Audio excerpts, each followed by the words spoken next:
Hello everyone, welcome to वानी online study point. दोस्तों, आज की इस वीडियो में हम पास्ट परफेक्ट कंटिन्यूअस टेंस के विषय में अध्ययन करेंगे। इस टेंस के जितने भी मोस्ट इम्पोर्टेंट रूल्स है वे सभी बताए जाएंगे। अतः आप वीडियो को बिना स्किप के अंत तक जरूर देखिए ताकि आपको हर एक रूल्स की सटीक रूप से जानकारी मिल पाए। तो आइए स्टार्ट करते हैं। सबसे पहले इस टेंस की पहचान क्या है ये जानिए। पास्ट परफेक्ट कंटिन्यूअस टेंस में जो हिंदी सेंटेंस होते हैं, हिंदी के जो वाक्य होते हैं, उनकी मुख्य क्रिया के अंत में रहा था, रही थी, रहे थे आदि सब समूह आते हैं। हिंदी में क्या पहचान रहेगी? इस टेंस के हिंदी वाक्यों की मुख्य क्रिया के अंत में रहा था, रही थी और रहे थे आदि सब समूह आते हैं। एक तो बात ये ध्यान रखनी है, इसके साथ साथ ही ये बीते समय में कार्य के जारी रहने का समय भी दिया होता है, ये भी आपको ध्यान रखना है। जैसे एग्जाम्पल मैं आपको दे रहा हूँ, वह 2 घंटे से काम कर रहा था। तो बीते समय में काम के जारी रहने का पता चलता है और साथ साथ कितने समय से काम कर रहा था, 2 घंटे से, उस समय का भी पता चलता है। तो इस टेंस की हिंदी में मेन पहचान है। अब बात कर लेते हैं कि इस टेंस में जो है, जैसे कि समय दिया होता है तो वो समय जो है निश्चित भी होता है और अनिश्चित भी होता है। जो फिक्स हम कहते हैं वो निश्चित, और जिसका हमें फिक्स पता नहीं होता वो अनिश्चित होता है। अनिश्चित जो समय है उसके लिए तो हम फोर का प्रयोग करेंगे और निश्चित जो समय है उसके लिए हम सिंस का प्रयोग करेंगे। इससे पूर्व जो वीडियो है उसमें हम फोर और सिंस का जो प्रयोग है वो डिटेल में वर्णन कर चुके हैं, लेकिन एक बार फिर हम रिपीट कर रहे हैं। सिंस का प्रयोग कहाँ होगा? जैसे अगर वाक्य में सुबह से, शाम से, दोपहर से, ठीक है, कल से, अगर ये आ जाए 2 बजे से, 3 बजे से, 4 बजे से, या किसी महीने का नाम आ जाए जनवरी से, फरवरी से, मार्च से, अप्रैल से, या फिर आप ये कह लीजिए कि किसी सन का नाम आ जाए 2015 से, 2016 से, 2014 से, 2015 से, ठीक है, या फिर ये कहिए कि कोई तो त्योहार आ जाए, होली से वह खेल रहा था, दिवाली से वह खेल रहा था, दिवाली से वह यहाँ रह रहा था, इस टाइप से आ जाए। तो ऐसे स्थिति में जो है आपको क्या करना है, से की अंग्रेजी के लिए ये निश्चित समय हो जाएगा, सिंस का प्रयोग करेंगे, कहेगा सिंस का। आप हमारे साथ बने रहिए, एग्जाम्पल के द्वारा आपको बहुत अच्छे समझ आ जाएगा। आप बने रहिए हमारे साथ अंत तक। अब बात करते हैं फोर की, कि फोर का प्रयोग कहाँ होगा। फोर का प्रयोग होगा अनिश्चित समय के लिए। जैसे अगर कह दे वह 1 घंटे से खेल रहा था, 2 घंटे से खेल रहा था, 3 घंटे से खेल रहा था, 5 घंटे से खेल रहा था, यानी 5 घंटे से, 8 घंटे से, 9 घंटे से, या 5 दिन से, 3 दिन से, 4 दिन से, या 5 महीने से, 4 महीने से, 6 महीने से खेल रहा था, कई दिनों से खेल रहा था, कई वर्षों से खेल रहा था, कई हफ्तों से खेल रहा था, कई घंटों से खेल रहा था, ठीक है। इस टाइप से अगर कह दिया जाए 2 मिनट से, 3 मिनट से, 4 मिनट से, अगर ये भी कह दिया, तो ऐसी कंडीशन में हम फोर का प्रयोग करेंगे, कहेगा फोर का। ये आपको ध्यान रखना है। अब हम बात कर लेते हैं पॉजिटिव सेंटेंस की। अगर वाक्य पॉजिटिव है तो उसके सेंटेंस का स्ट्रक्चर रूल क्या होगा। लेकिन आपको इससे पहले हम एक रूल तो ये बताते हैं कि इस टेंस में जो है, चाहे वाक्य पॉजिटिव हो, नेगेटिव हो, या इंटरोगेटिव हो, इंटरोगेटिव एंड नेगेटिव हो, ठीक है, सब्जेक्ट चाहे कोई भी हो, फर्स्ट पर्सन का हो, सेकंड पर्सन का हो, या थर्ड पर्सन का हो, या फिर ये कह लीजिए कि आई, वी, यू, दे बहुवचन हो, या सिंगुलर या प्लूरल कोई भी हो, इनमें जो है सभी प्रकार के सेंटेंस में हेल्पिंग वर्ब इस टेंस की यहाँ पे हैड और बीन आएगी। क्या आएगी? Had been. और मैन वर्ब की इंग फॉर्म आए का प्रयोग करेंगे, कहीं का मैन वर्ब की इंग फॉर्म का प्रयोग, ये आपको ध्यान रखना है, ठीक है। अब जैसे अगर वाक्य पॉजिटिव है तो उसकी स्ट्रक्चर क्या होगी? सबसे पहले हमारा सब्जेक्ट आएगा,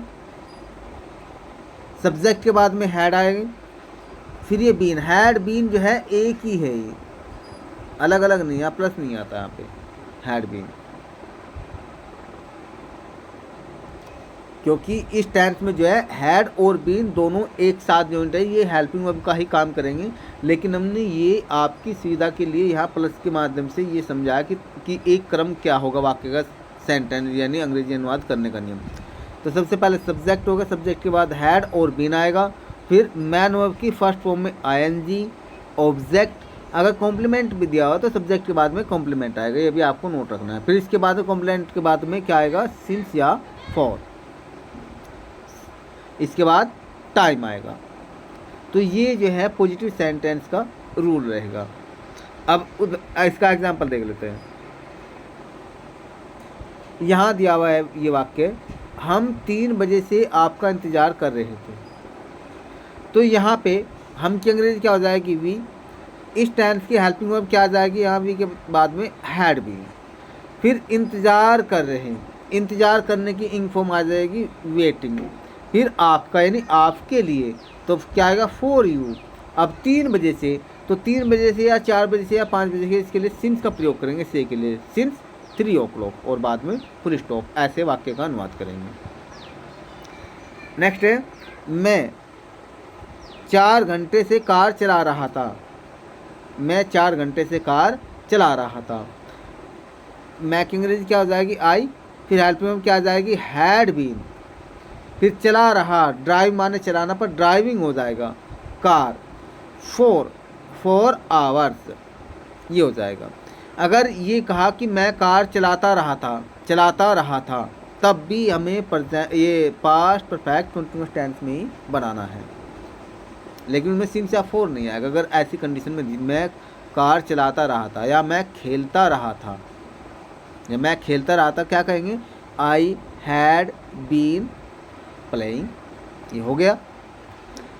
चलिए नेक्स्ट, अब नेगेटिव जो सेंटेंस हैं उन्हें कैसे बनाएंगे, इसके स्ट्रक्चर देखिए।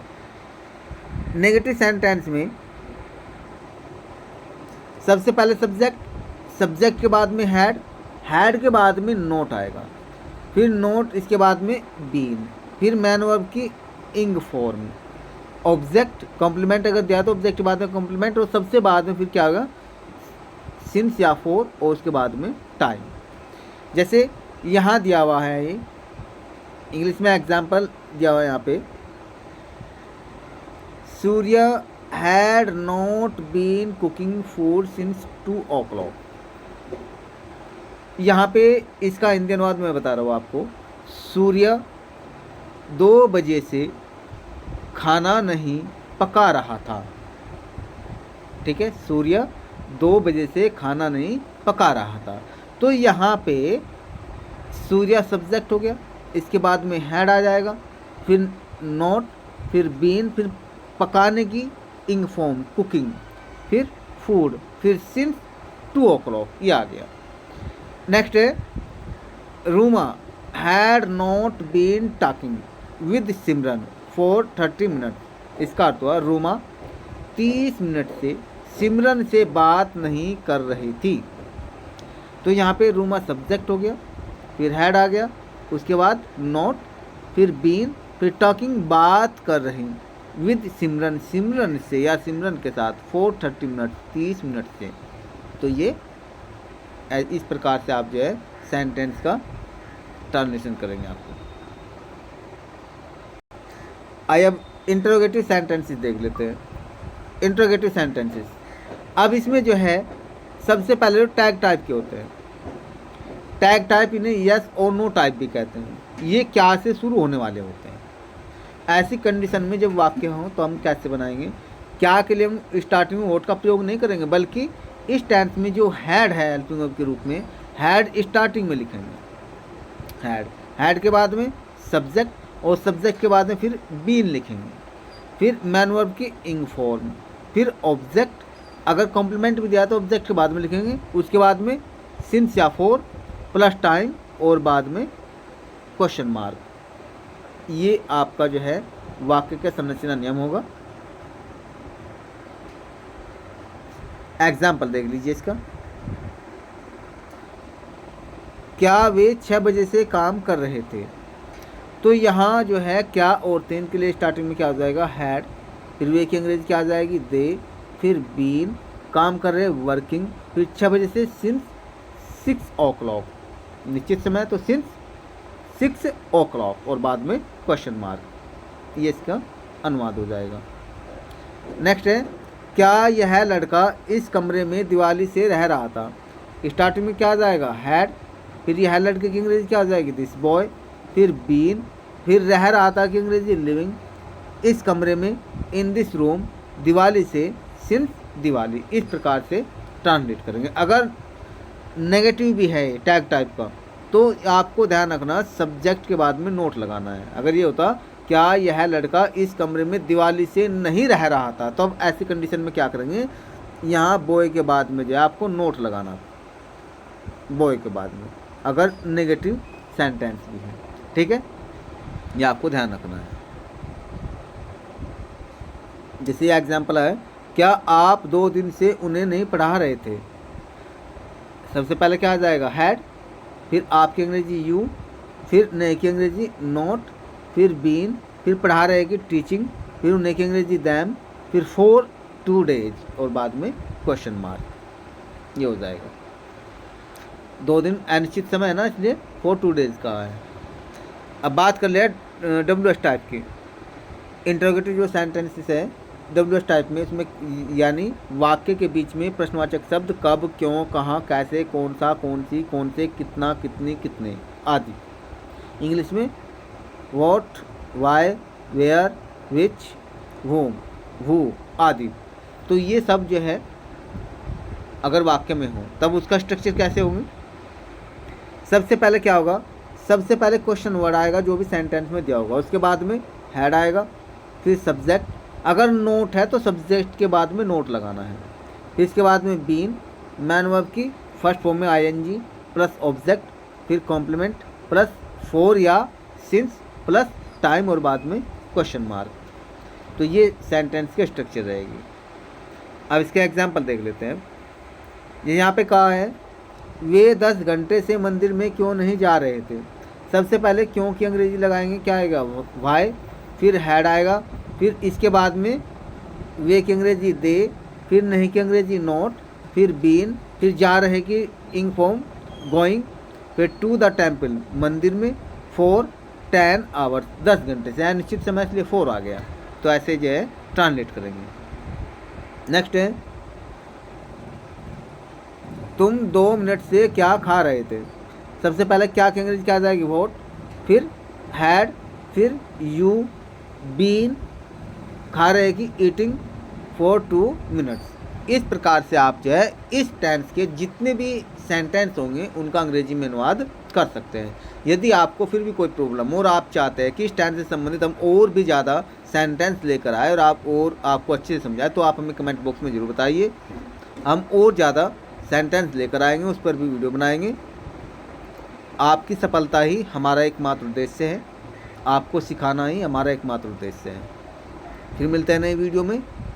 वीडियो को अंत तक देखने के लिए धन्यवाद।